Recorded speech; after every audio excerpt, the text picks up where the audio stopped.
Hello and welcome back to pre-algebra. We are on week 7.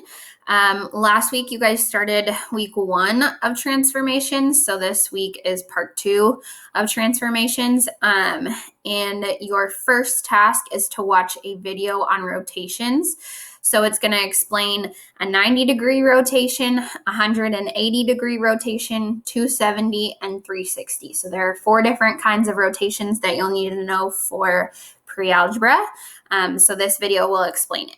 When you are done, you have 2 topics in IXL about rotations. So the first one is rotational symmetry, and you'll see that I added a 75 SMART score or 20 minutes per topic. So if you're practicing one of these and it's taken you longer than 20 minutes to get a 75 SMART score, you don't need to keep practicing.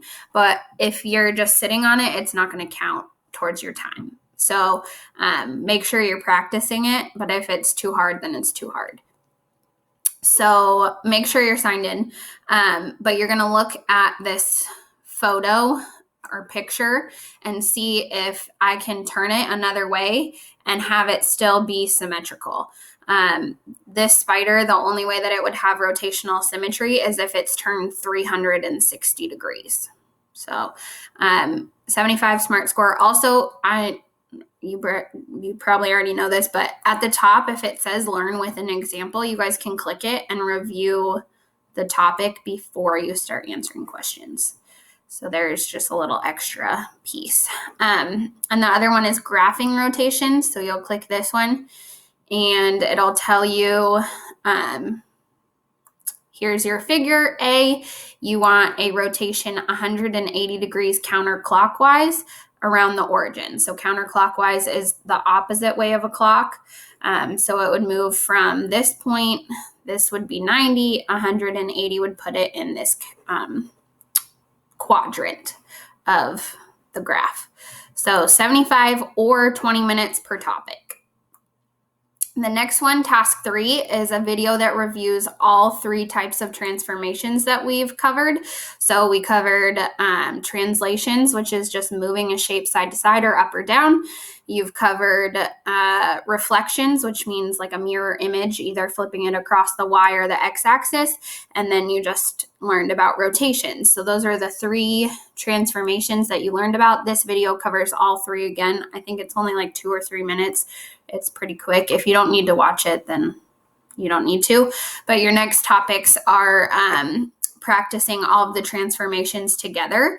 So the first one is identifying whether it's a reflection, a rotation, or a translation. So they're going to give you a shape, and then they're going to ask you which image shows whatever. So a translation means that it's going to move side to side. So if I look at my shape, I need to make sure that I'm looking for a translation. So this one would actually be C. So I'd click C and submit. And the next one is identify the sequence of transformations. So it's going to give you a shape and then ask you how did it get from this shape to this shape. So this one says what combination of transformations is shown below. So you're going from 1 to 2 and then to 3. So from 1 to 2, that's a slide, which is a translation. So the only one that starts with a translation, there's 2. So a translation, and then it looks like it is a mirror image from 2 to 3. So that would be translation and then reflection. So that's that topic in IXL. And your last task for this week is a form to fill out about rotations and transformations. There's 4 questions. No, I don't know why this one is there. I'm going to go back and fix that. But there should be 3 questions.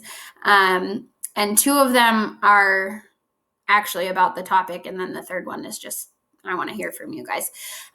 Remember that you can come find me any day on the Southside Homeroom channel for math from 12 to 1. I've seen some of you on there. I would like to see more of you because I miss all of your faces and having you in class. I hope you guys have a great week and you're fantastic. All right. Bye, guys.